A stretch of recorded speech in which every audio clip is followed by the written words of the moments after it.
Bom dia, irmãos e irmãs. É um prazer muito grande estar aqui. Agradeço o convite de falar numa data tão especial, né? Que é o Dia das Mães. Né? E eu fiquei assim, quando o Cleninho me mandou a mensagem com o convite, né? Eu fiquei pensando uma porção de coisas. O que eu posso falar no Dia das Mães? O que eu posso falar? Né? E eu acabei pensando primeiramente numa fala meio militante, sabe?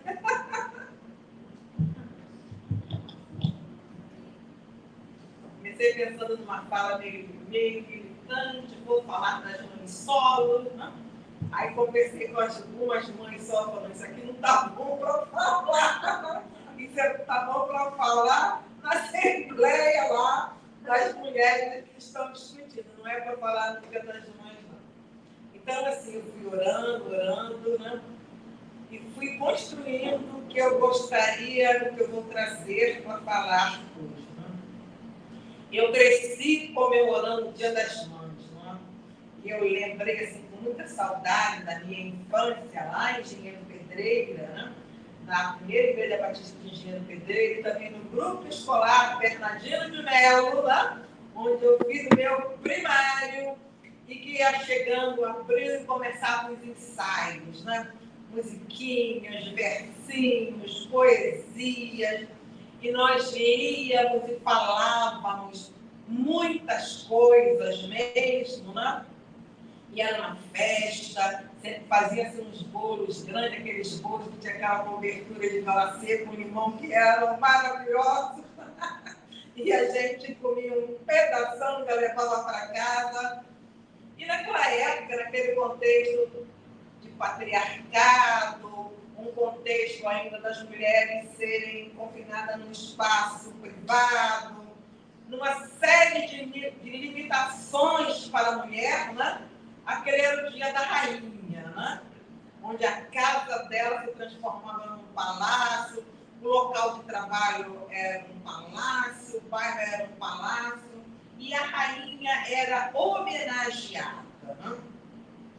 E era uma festa, eu lembro, assim, a minha mãe costumava arrumar gente bem bonitinha no Dia das Mães, ela sempre era muito cuidadosa, mas no Dia das Mães ela levava a gente para a igreja bem arrumadinha, que era aquela festa onde todos reinavam, não é? Os pais ficavam meio à parte, né? E tinha aquela programação linda e maravilhosa. O tempo foi passando, né? Os anos 60, 70 chegaram, as mulheres já não queriam mais ficar confinadas no espaço doméstico, né? E aí elas não queriam mais ser a rainha do lar. Elas não queriam ser mais belas, recatadas e do lar, né? Elas queriam estar onde elas quisessem, né? E as mulheres começam a ir para a rua. Elas começam a estudar, elas começam a questionar, elas começam a adiar a maternidade, não é? A maternidade, mesmo sendo central na vida das mulheres, ela não deixa de ser aquela única meta, né? E eu lembro, né, da minha infância, as pessoas falando sobre mulher e maternidade e dizendo que esse era o sonho de todas as mulheres. E que as mulheres que não eram mãe eram frustradas, eram infelizes, eram isso, né? E todo mundo falava isso. E as mulheres não podiam dizer nada, né? Mesmo aquelas que internamente não queriam, não tinham esse desejo, esse sonho de maternidade, não falavam nada. Mas os anos 70 chegaram, as mulheres começaram a falar. A maternidade continuou a ser um tema central na vida das mulheres, mas perpassada com muitas contradições. Já se pensa, né? Já se pode verbalizar. Não é um espaço de rainha, é um espaço de dores, de frustrações, de alegria, de ansiedade, de espera, de construção. Não é? As mulheres começaram a verbalizar, a colocar de forma mais clara, mais aberta, o que era essa maternidade. Então, a maternidade pode ser um espaço de bênção, de crescimento, de ajuda, como um espaço de maternidade da minha família foi, mas também pode ser um espaço de muitas opressões. E a gente vai conversar um pouco sobre esses espaços, né? Como território, que é a palavra que a gente usa, né? A maternidade como um território onde as coisas acontecem, um território, né? Onde se pode ter oportunidade de várias atuações, de vários papéis. Nós vamos orar, né? Eu fiz um roteiro, aquela coisa bem professoral, nosso título, passo dele, passo o título, passo os peitos, sabe assim? Nós vamos orar para que Deus fale aos nossos corações nessa manhã e que, assim, eu peguei uns exemplos de territórios de maternidade na Bíblia, né, que nos trazem muitas lições, que nós possamos internalizar essas lições, conjugando com o que nós já estamos fazendo. Ó Pai querido, nesta manhã nós te agradecemos pelas mães que tu nos deste, por aquelas pessoas que ao longo da nossa existência exerceram esse papel e nos ajudaram, ajudando a construir o que nós somos hoje. Muito obrigada pela vida de cada mãe aqui presente, Senhor. Que nós possamos ter um momento de confraternização, de alegria e principalmente de crescimento. Muito obrigada, Pai. Amém. Nós vamos estudar, ler, comentar alguns espaços de maternidade, alguns territórios da maternidade na Bíblia. Nós vamos começar com um exemplo assim, bem conhecido, né? A gente sempre fala de Sara, né? Da maternidade de Sara, e a gente vai. Não vou comentar a história, como é que foi, que Deus apareceu a Abraão e tudo mais, né? Porque a gente já conhece, né? E depois a gente pode chegar em casa e ler novamente. Vamos ler só esses 2 versículos? Alguém leia, por favor? E Sara disse: Deus me encheu de riso, e todos os que souberam disso virão comigo. Todos os que souberem disso virão comigo. E acrescentou: Quem diria a Abraão que Sara não lhe daria filhos? Contudo, eu lhe dei filho de sua velhice. A gente sabe que Sara era estéril, né? E essa condição a deixava muito triste, porque a maternidade era algo muito forte, muito necessário, muito presente. E ela sabia que tinha uma promessa que Deus tinha feito a Abraão, né? Só que a promessa que Deus tinha feito a Abraão dependia da participação dela também. E a gente pode imaginar a tristeza de Sara, pensando como que essa promessa vai se cumprir. E ela ficou tão incomodada com isso que a gente sabe que ela chamou a serva, Agar, para ter um filho com Abraão. E depois ela engravidou e teve um filho, né? E ela exclama: Deus me encheu de riso e alegria, e todos que souberem disso vão rir junto comigo. A chegada de um bebê é sempre motivo de alegria, não é?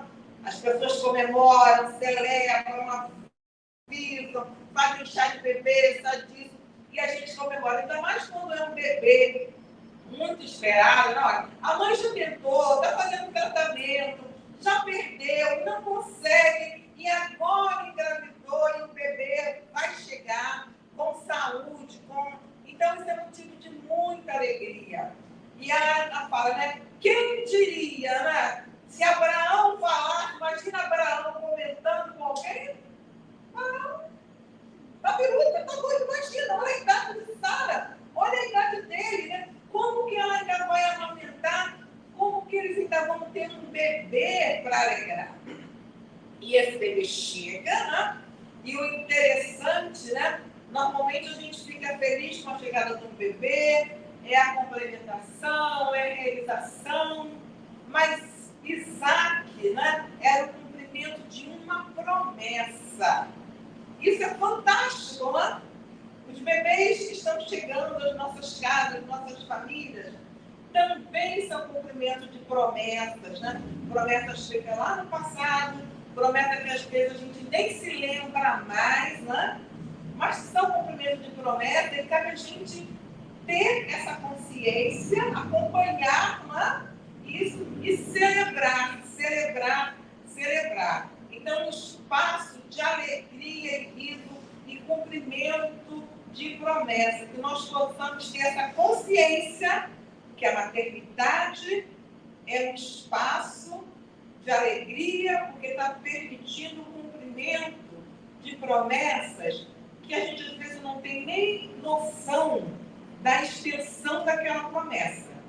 Mas que pouco a pouco, no devido tempo, aquela promessa vai se manifestar de maneira clara, né? De maneira bem que a gente possa entender e que a gente possa estar se alegrando já antecipadamente, com riso, com alegria, com cântico, com celebração. A maternidade de Agar, né? Alguém pode ler, por favor?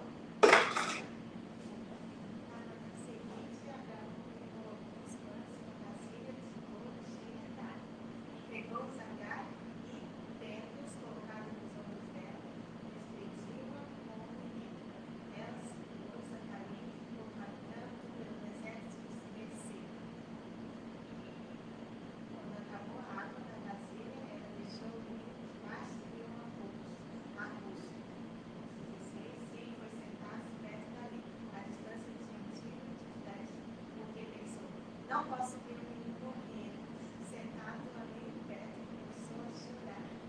Esse é o segundo território de maternidade de Agar, né? A serva egípcia, que Sara deu para que tivesse um filho com Abraão, para que a promessa se cumprisse. E depois ela viu que aquela coisa não tinha dado muito certo, né? Porque numa das celebrações, o filho de Agar, Ismael, começou a rir de Isaac. E Sara falou, não, esse negócio não dá certo, isso não vai dar certo. Né? E ela falou com Abraão que queria que ela saísse de lá. E quando a gente lê, né, esse texto, a saída de Agar, né, o Abraão preparou só um alforjezinho com um pouco de comida e água, possivelmente para dar por uns 2 ou 3 dias. Né? Imagine Agar, que vivia com abundância, com tudo do bom e do melhor para ela e o filho, que dispunha, né, que podia fazer as refeições na hora que ela quisesse com o filho, dormir num lugar adequado, ter segurança e garantias. De uma hora para outra, ela se vê com uma trouxinha, né, para ir embora, para ir para o deserto. Né? E ela foi mandada em direção ao deserto. Abraão não, ele poderia ter feito uma grande arrumação de comida, um estoque, né? Colocado ela com umas carruagens, mandada para um servo, levava para algum lugar. Mas ela foi mandada em direção ao deserto, porque era para ela o filho morrer mesmo. No deserto não tinha saída. No deserto de Berseba é um deserto, a gente sabe como é que é. E ali era para ela desaparecer com a criança. Não tinha volta, né? Então, Agar, que tinha lá um marido, uma família, de repente se viu uma mãe solo, né? Lançada num deserto. E o que a gente mais vê nos dias atuais, né? As mulheres que têm seus maridos, de repente elas são abandonadas, mulheres que o marido morre, mulheres que o marido fica desempregado, mulheres que têm alguma desavença e elas vão para um deserto, são mandadas para um deserto. Né? E a gente vê aqui no Brasil o número de mães solos cresceu muito. Atualmente são cerca de, acho que de 11 milhões de mulheres que são mães solos, né? Com mais de um filho e atravessando um deserto. Que pode ser numa comunidade, numa periferia, numa área rural atingida pela seca ou pela enchente, numa área, num deserto do desemprego, num deserto de violências, né, como a gente sabe que acontece por aí. E Agar, ela deu aquela água, deu a comida para o Ismael, e quando acabou, né, ela botou ele em um lugar distante que ela não queria ver ele morrer. Eu não quero ver o menino perecer. E hoje em dia tem muitas mães também que não querem ver, mas elas estão vendo o filho perecendo no presídio, perecendo no tráfico, perecendo numa porção de lugares, oferecendo uma série de angústias, né? E elas estão lá na luta, na luta, na luta. E a gata, isso, né? Ela estava na luta e numa resiliência, né? Ela chorava, o filho dela chorava. E é bom quando a gente vê que Deus ouviu a oração, né? Deus tinha ficado. Ela, mesmo tendo entrado assim, meio tangencialmente na promessa, a promessa não foi retirada quando ela saiu da casa de Abraão, não, né? Continuou valendo, né? E Deus poupou a vida de Ismael. Né? Deus resgatou a vida de Ismael. E a gente conversa, quando eu tinha pensado no início, né, que eu ia falar sobre mães solos, né, e eu conversei com algumas mães solos, algumas amigas, né, e elas falando assim, umas falando, olha, o que eu tenho mais medo é de não conseguir sustentar meu filho, eu tenho medo de ficar desempregada, eu tenho medo de não poder acompanhar o meu filho, eu tenho medo de morrer e deixar meu filho sozinho. Então, todas as angústias que passam pela cabeça de uma mulher que está criando um filho sozinho. Quando a gente lê assim, 11 milhões, a gente fica imaginando, né? Alguns 11 milhões de mulheres, mas tem um monte de mães solos ao nosso redor, né? E que a gente, eu estive conversando com algumas de uma maneira mais fechada, e como elas sofrem, como que é o padecimento, como é a angústia, né? E às vezes algumas pessoas ainda romantizam ser mãe solo, né? Ah, porque ela dá conta, ela resolve, ela faz, ela consegue. Mas a duras penas, é um preço muito alto de ser mãe solo, é um espaço da luta, da resiliência e das vitórias, né? Porque Deus olha para esses territórios, olha para essas mulheres, olha para essas mães e ouve o pranto da mãe e dos filhos, né? Ouve o pranto. Muitas vezes nós não ouvimos esse pranto, não conseguimos identificar um olhar mais triste, mais acabrunhado, mas Deus está ouvindo e que a gente possa levar essa mensagem para as mães só. Deus está ouvindo o seu pranto, Deus está ouvindo o choro do seu filho, Deus está com você nesse deserto e você vai sair desse deserto e nós vamos ajudar, nós vamos estar presentes.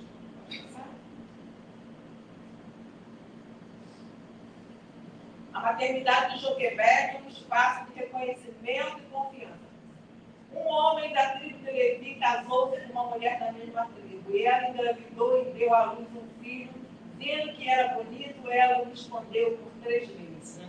E assim, de todas as coisas que eu já li, né, dessa história de Davi, Joquebede, né, quando eu fui agora, eu vi que ele era bonito. Normalmente, sempre as mães acham os filhos bonitos, né? Para a mãe, todo filho é bonito, né? E ai de quem diga o contrário. Mas é muito bom, ela viu que o menino era bonito. E ela deve ter pensado, esse menino é muito lindo para cair nas garras lá de Faraó.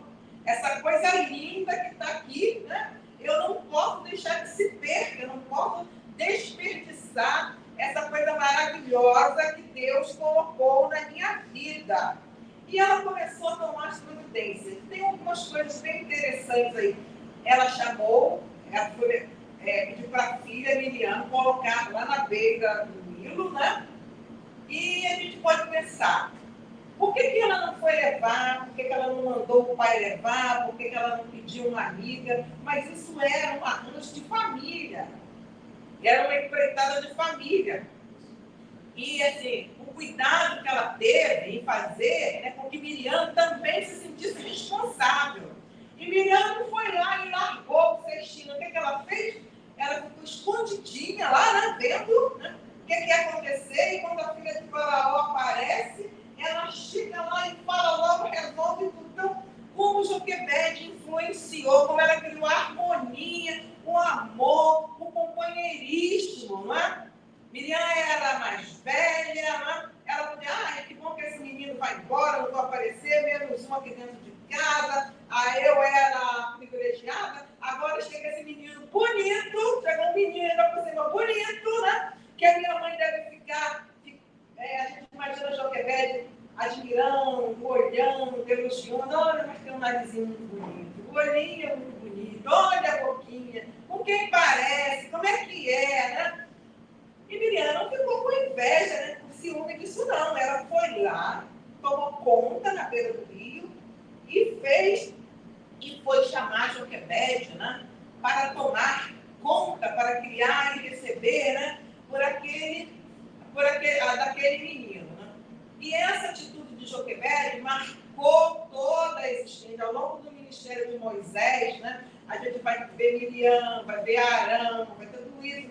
E esse companheirismo, esse estar junto, isso não cresce, isso não nasce por acaso. O fato de a gente ter o mesmo sangue, o mesmo pai e a minha mãe, a mesma mãe, não nos torna amigos logo de início, até porque dentro de casa tem disputas, não? A gente sabe que tem disputas, não é aquela coisa maravilhosa, todo mundo igual. Né? Então alguém tem que zelar por esse companheirismo, né? Para construir essa harmonia, um por todo, todos por um. Vocês são irmãos, vocês precisam se ajudar um ao outro, vocês precisam, né, zelar, porque o desenvolvimento, o sucesso da vida de vocês, né, vai depender da ajuda que vocês derem uns aos outros. Será que a gente está fazendo isso na nossa casa, com nossos filhos, né? Ensinando a que sejam companheiros, amigos, não é? Os filhos sempre têm uma maneira de achar que o pai gosta mais de fulano, né? Não gosta de mim, gosta de fulano. Ele pensa que eu não vejo, eu sei que gosta de fulano, né? Mas o pai e a mãe, principalmente a mãe, né? Tem que ter esse zelo, essa preocupação com proximidade. Agora, um outro aspecto que chamou a minha atenção quando eu li esse texto, que ela viu que o menino era bonito, né? Será que as mães solos, aquelas mães que saem de casa às 5 da manhã e chegam à noite, tem tempo de olhar para o filho e ver se ele é bonito, se ele tem uma cara de poeta, se ele tem uma cara de artista, se ele tem uma cara disso? Será que os pais e as mães conseguem olhar para os filhos e ver a belezura, não a belezura física, né? Mas toda a belezura que está ali e que precisa, né, ser cultivada, né, apresentada. Eu tenho uma amiga, né, ela estava me contando que estava no trabalho e a diretora da escola ligou perguntando: fulano, o que está acontecendo? Ela disse: o quê? Seu filho disse que tem 3 dias que você não vai para casa. Ela: não! Tenho ido assim, eu vou para casa todos os dias, mas o que está acontecendo? É porque eu estou chegando tarde e saindo cedo e ele não me vê. Sabe? E ela ficou tão arrasada, ela chorou tanto por isso, mas chorou tanto. Aí ela fez um acordo no trabalho para chegar mais tarde, né? Para ela poder, pelo menos, tomar café com o filho dele para a escola e poder ver outras coisas, não é? Muitas vezes a gente se envolve em tantos trabalhos, a mãe, hoje assim, as mães, com todo o direito, elas querem fazer faculdade, querem melhorar a carreira, querem ter uma projeção, mas você está tendo tempo de ver se seu filho é bonito e está tendo a oportunidade de dizer para ele, para ela, o quanto ele é bonito, o quanto você aposta nele, o quanto você tem certeza que vai dar certo e que você vai fazer de tudo, mesmo que seja preciso colocá-lo no cestinho e botar na beira do rio, você vai fazer para que a vida dele dê certo, né? Então, esse tempo é esse território de fortalecimento, né? Um território que as pessoas se fortaleçam, que tenham confiança, que saiba que pode contar. Eu posso contar com a minha mãe, eu posso contar com o meu pai, com meus irmãos, com as minhas cunhadas, eu posso contar com todo mundo.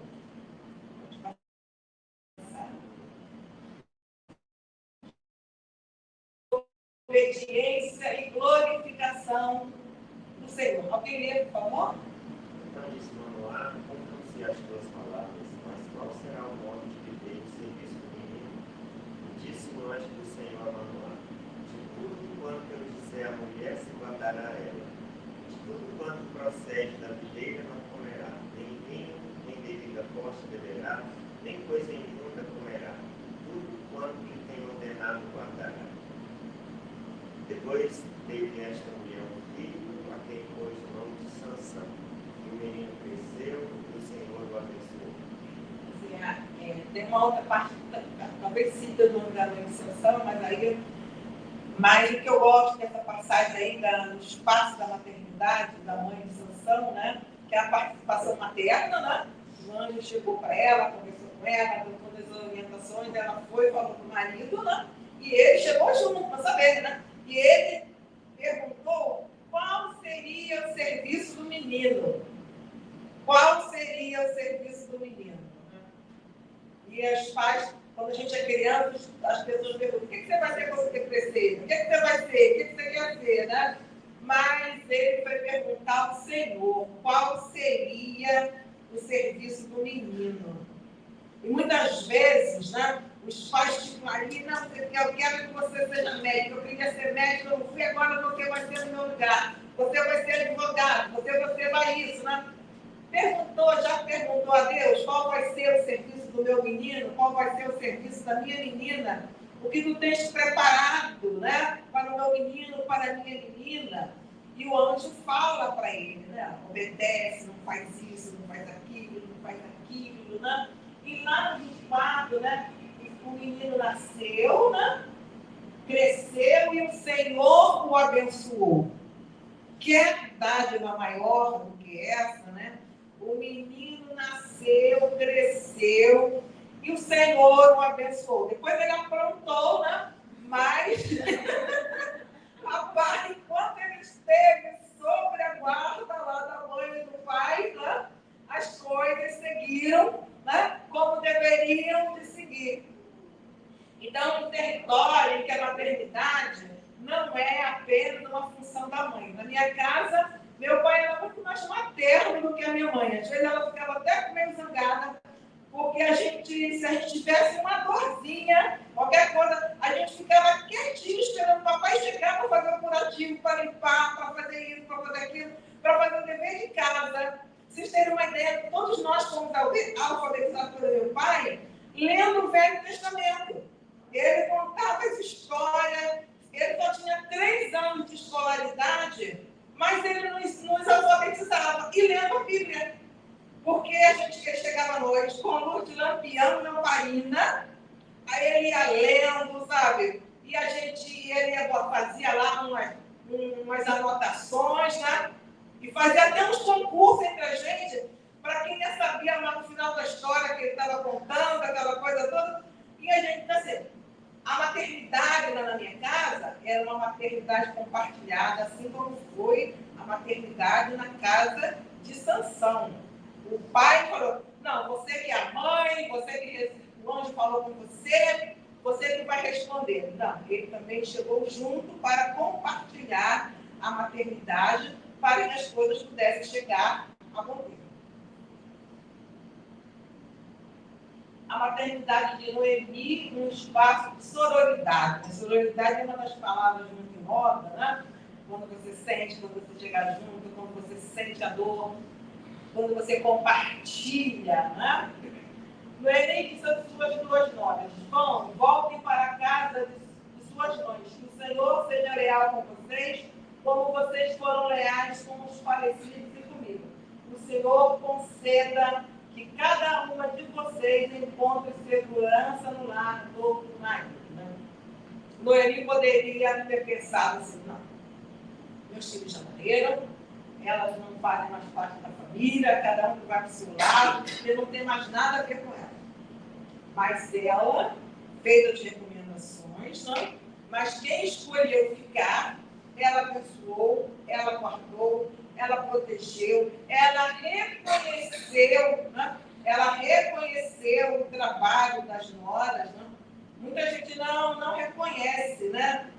Fica aquela disputa, aquele território de briga, um território que não ajuda a crescer. Eu tenho uma amiga que o filho dela casou-se com uma moça que já tinha um filhinho, né? Aí tiveram um filho, depois eles se separaram, né? E o menino, o filho da moça que casou com o filho dela, ficou com ela.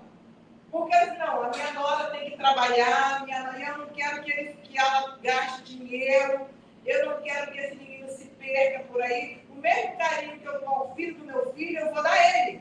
E ela leva para a escola, leva para o futebol, leva para ensaiar, sabe? E a antiga nora, ela continua com o mesmo carinho. Qualquer problema que a antiga nora tem, é ela que ajuda. Não, ela foi casada com meu filho, ela é mãe do meu neto, ela ajudou, fez a minha família crescer, ela trouxe alegria, felicidades. Então, eu vou ter esse reconhecimento, né? Assim como Noemi teve. Né? Será que nós estamos tendo, né? À medida que os filhos vão crescendo, começam a namorar, daqui a pouco casam, vão chegando outras pessoas, com outras histórias, outras culturas, outros hábitos, né? E que será que você consegue reconhecer? Teve uma irmã na minha igreja que falou, ó, que o filho dela começou a namorar, né? E a namorada ia lá para a casa dele, de manhã ela acordava de camisola, ia para a mesa de camisola, estava assim, todo mundo ficava meio assim. E ela disse, não, na casa dela deve de ser assim. Possivelmente na casa dela, ela está acostumada a fazer isso.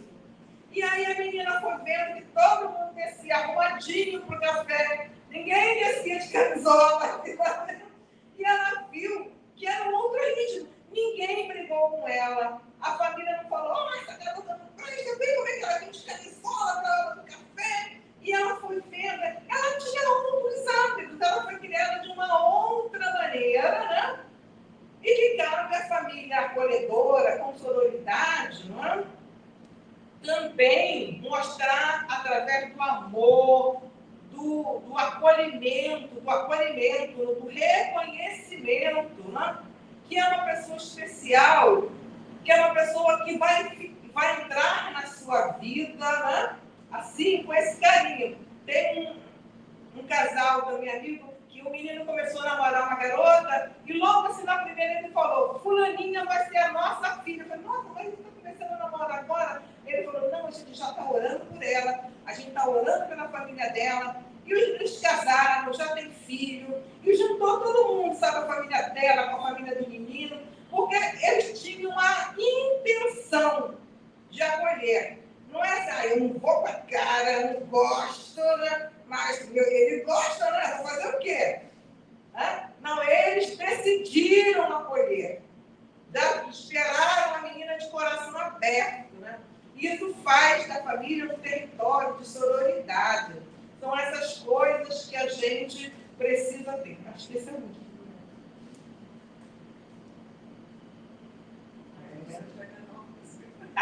São esses exemplos de territórios que eu queria trazer, né?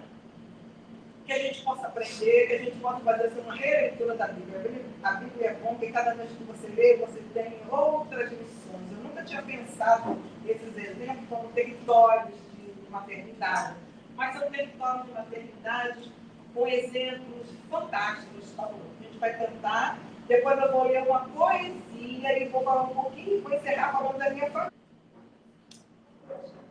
Estamos chegando à última parte, né, do nosso encontro de hoje, e que é a maternidade da minha família no espaço centenário. E eu vou ler uma poesia de minha autoria intitulada De Útero em Útero. De útero em útero cheguei até aqui. Meu corpo e minha alma percorreram territorialidades distantes e quase esquecidas. O último foi de minha mãe, numa periferia urbana há quase 70 anos. Antes, passei por muitos outros, numa gestação centenária, com partos sem que os cordões umbilicais tenham sido cortados. Permaneço unida a muitas outras mulheres, bisavós, avós, tias, avós. Através desse cordão invisível, forte, flexível, as mulheres que me gestaram, num processo solitário e coletivo, me alimentam com sangue e oxigênio e com tudo mais que preciso. Nos momentos de dor, me fornecem alívio, acalentando minha alma com toques que só ela percebe. Nos momentos de medo, aguçam minha memória com a recordação das lutas pelas quais passaram e venceram, e então a coragem se instala em mim. No momento das alegrias, o cordão se enrosca em mim, desnuda minha alma e meu corpo e me faz rodopiar em bailados de vida, dançavam nas aldeias e savanas africanas, nos quilombos, nas florestas, favelas e periferia, por minhas ancestrais. Sigo transbordante pela vida. Essa é uma homenagem às minhas ancestrais.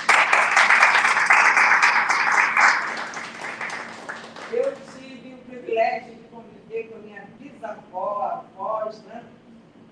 E era assim, um grande quilombo em que a gente vivenciava aquela questão de ser criada por todo mundo, né? Se aprontasse, a avó batia, quando a mãe chegava, a avó apontava, apanhava de novo. Não tinha esse negócio de dizer, bateu meu filho por quê? Não, fez isso, apanhava de novo.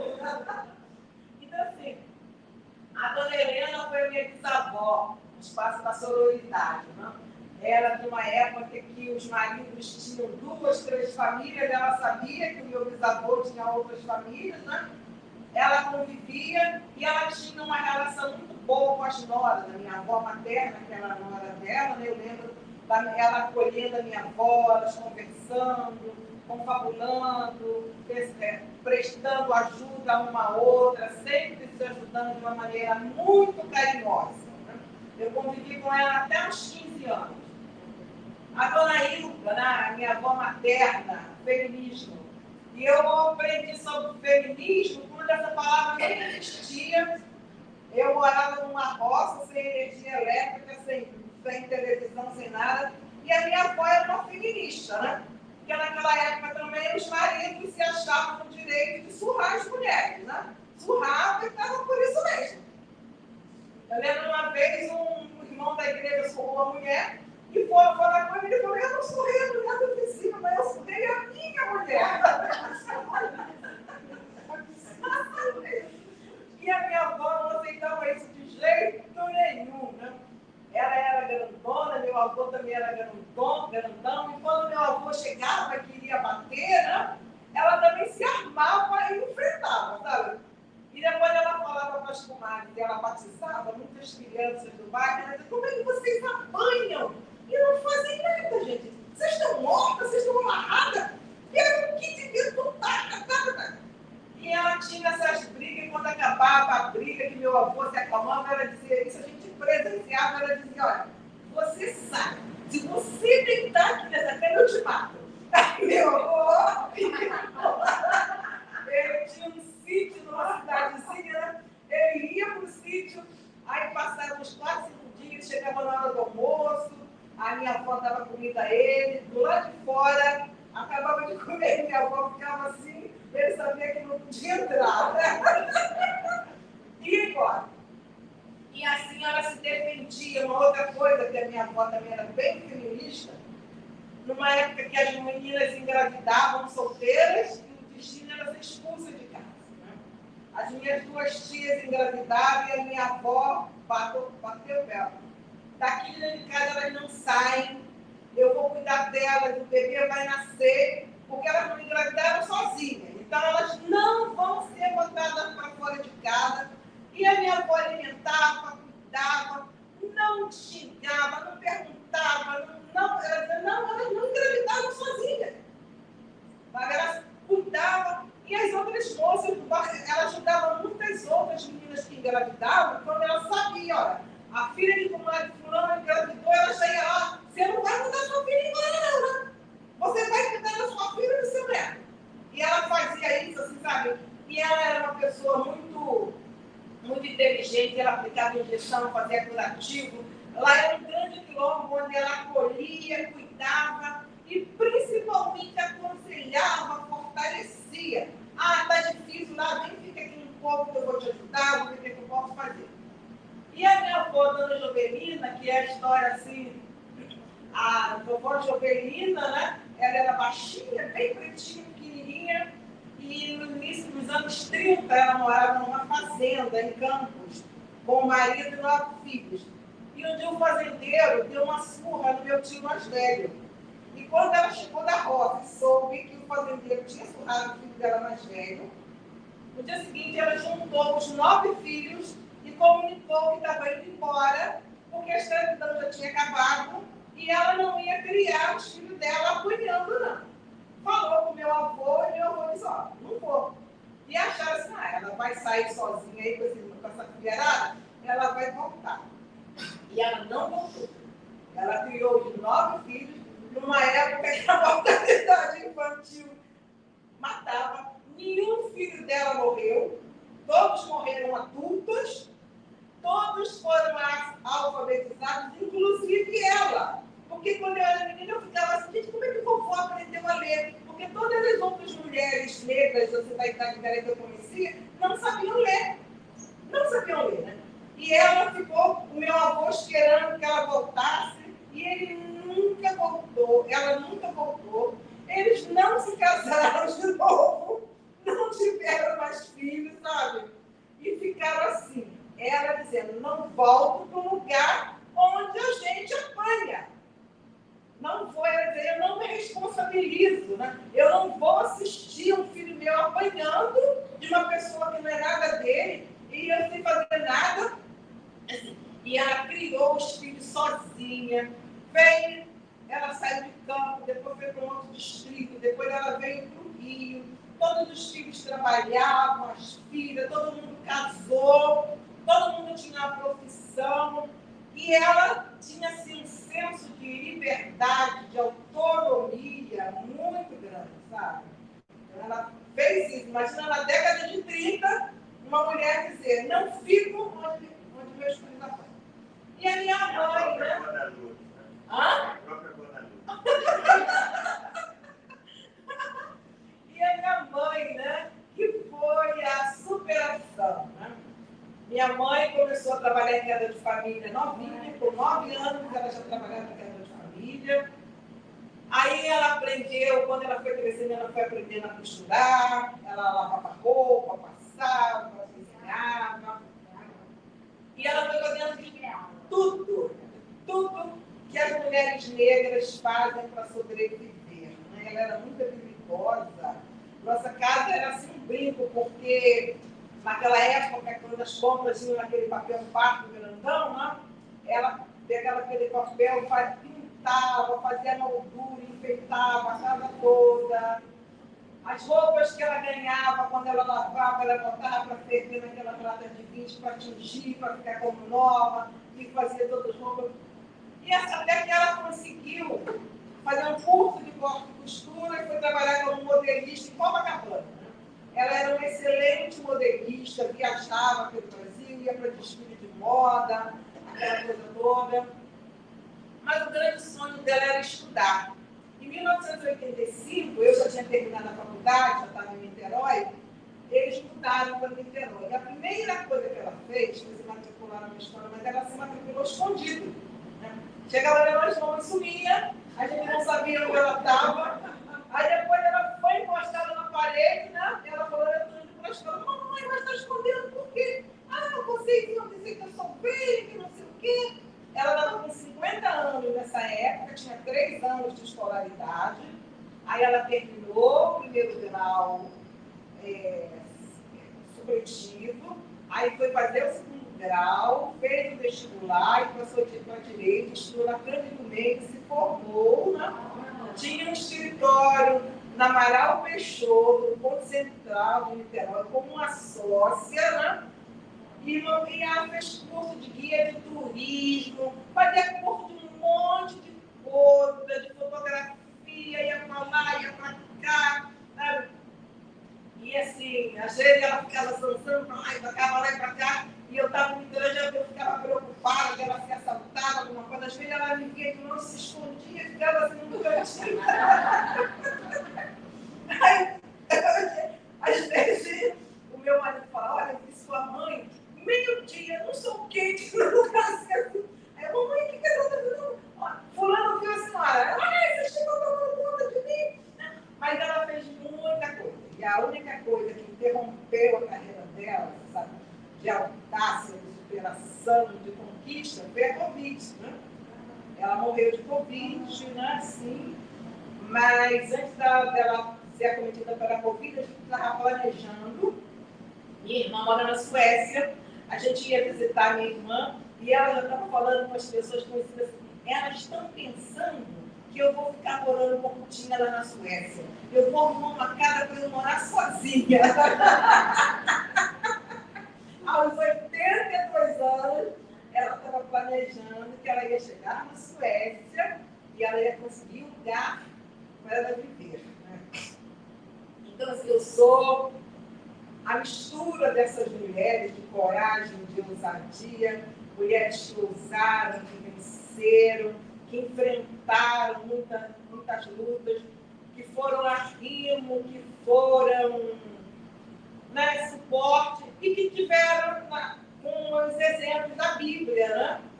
A minha mãe reconhecia as minhas qualidades, me incentivava, a proteção, sabe? De pensar o que eu ia fazer. Acho que durante muito tempo ela foi costureira e as pessoas diziam, você já está ensinando a Lourdinha a costurar? Não! Lourdinha vai fazer outra coisa, Lourdinha vai fazer outra coisa, ela não vai ser costureira, sabe? Então ela orava, pedia que Deus nos orientasse. E ela fez muitas coisas. Então, eu cresci num território de vida, de vitória, de mulheres guerreiras, valentes. Todas viveram muitos anos, todas acolheram muita gente, né? E deixaram um legado de vida, de esperança e